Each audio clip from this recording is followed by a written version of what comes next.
Hey everyone, welcome back to Corporate Decoder, the place where we try to make sense of all those confusing corporate filings without falling asleep in the process. Today we're diving into Planet Fitness's latest finding, and honestly, after reading it, I might need a workout myself to recover from all that information.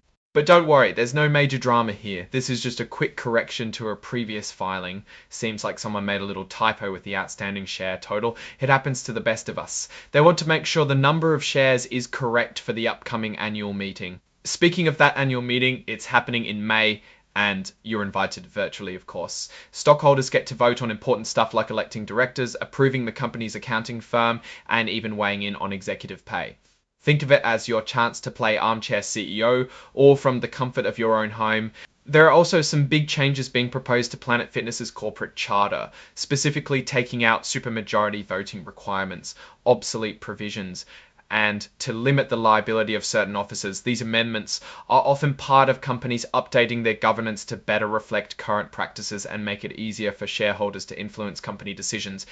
Before we go too far, it's important to point out a little disclaimer that Planet Fitness includes in this report. Cautionary note regarding forward-looking statements, which is basically them saying that anything they predict about the future could be wrong. You know, the usual don't sue us if things don't go as planned talk. Let's jump over to the executive compensation section to see how the top dogs are getting paid.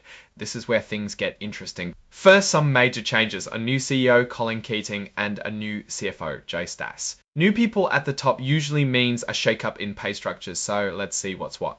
Planet Fitness is boasting about adding 1 million new members and opening 150 new locations, all while buying back a bunch of their stock. The financials look good as revenue is up and system-wide sales increased, meaning existing locations are doing better. Diving into the details, system-wide same club sales are up 5%, not bad, and total revenue increased from the prior year by 3% to $1.2 billion.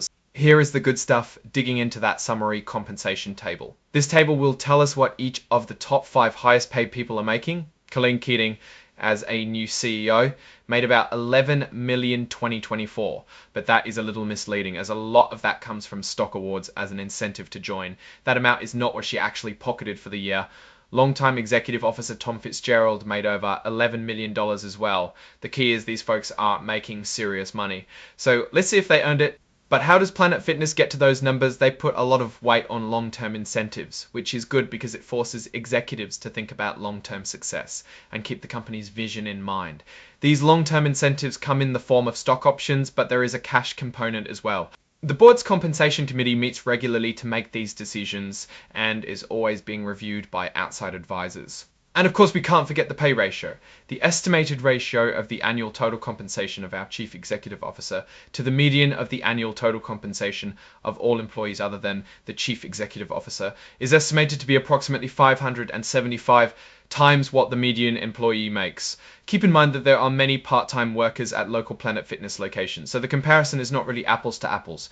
Okay, so back to those corporate charter amendments. They're getting rid of something called supermajority voting requirements.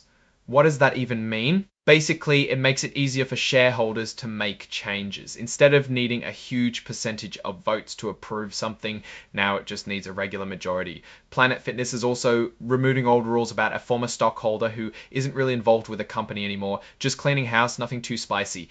The next proposal about limiting the liability of company officers is more interesting, which means is meant to make people accept more responsibility, but can also be bad. It could mean it can be harder to sue these people if they mess up, but also might let the company hire better, more qualified people. And finally, there's a stockholder proposal about releasing something called an EEO-1 report. This report is basically a breakdown of the company's workforce by race, ethnicity, and gender. Some investors want Planet Fitness to make this public, but it's up to the shareholders to decide if this is something they want the company to do. The board takes no position on whether the stockholders want this proposal or not. Wrapping up, let's take a quick look at the directors.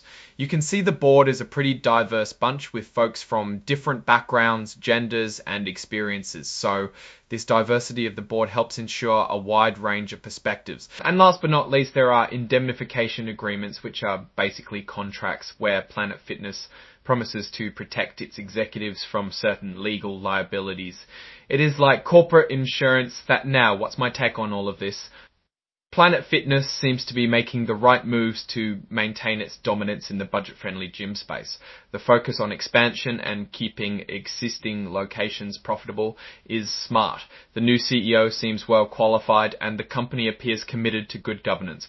One potential area for concern is that high executive pay relative to low compensation for other employees could become a problem, and it's something to keep an eye on. Overall, I'd say Planet Fitness is doing a solid job, though they need to remain aware of challenges while embracing their strengths. Thanks for watching, and don't forget to like, comment, and subscribe for more Corporate Decoder.